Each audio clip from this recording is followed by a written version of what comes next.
Selamat siang ya teman-teman. Ada yang bertanya kalau kita budidaya ikan nila itu tanpa aerator itu apakah bisa ya? Bisa ya teman-teman. Jadi saya ini ada yang pakai aerator, ada yang tidak. Nah, kenapa kok pakai aerator bang? Kita bahas dulu yang pakai aerator ya.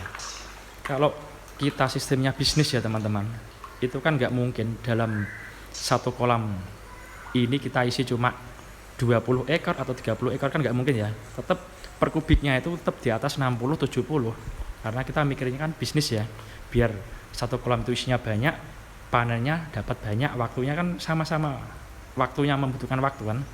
Beda kalau kita teman-teman atau mungkin sekedar hobi, atau mungkin dia punya kolam, atau mungkin dia mikirnya kan saya pengen budidaya ikan nila tapi nggak pakai aerator, karena mesin aerator kan mahal ya, ada yang harga 1 juta, ada 1 juta lebih ya, tergantung mereknya.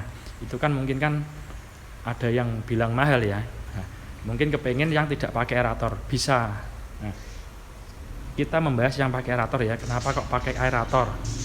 Jadi kalau teman-teman pengen tahu ya, aerator itu kan sebuah mesin yang menghasilkan gelembung itu ya, gelembung udara, menghasilkan oksigen.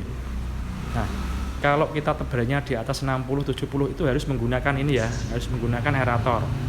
Kalau tidak pakai itu, nanti ikan pada megap-megap ngambang di atas. Yang ada ikan nanti banyak yang mati. Itu yang pertama. Yang kedua, kalau dia masih hidup pun dia nggak mau besar, lama besarnya. Karena kalau dia tidak pakai aerator, ikan itu nggak mau makan. Karena habis makan dia kenyang, dia megap-megap di atas. Kalau nggak gitu, habis dimakan, kalau nggak ada oksigennya, dia dikeluarkan lagi makanannya. Nah, maka dari itu kita menggunakan aerator untuk yang tebar di atas 60. Tapi kalau yang tidak pakai aerator, teman-teman bisa tebar di antara 25-30 per kubik ya. Nah, ini catatan ya. Kalau mau yang tidak pakai aerator, tebarlah antara 25-30 per kubik. Kalau teman-teman punya kolam ukuran diameter 2, itu kan 3 kubik, ya diisi antara 60-70 lah ya, itu sudah pas. Karena kalau terlalu banyak pun ikan nggak mau makan, megap-megap nanti di atas, banyak yang mati nanti.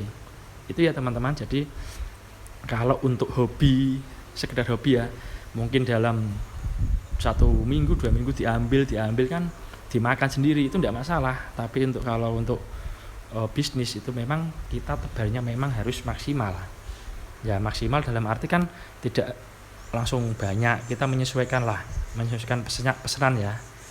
Maaf ngomongnya agak belepotan ini. Nah ini oke, saya lihatkan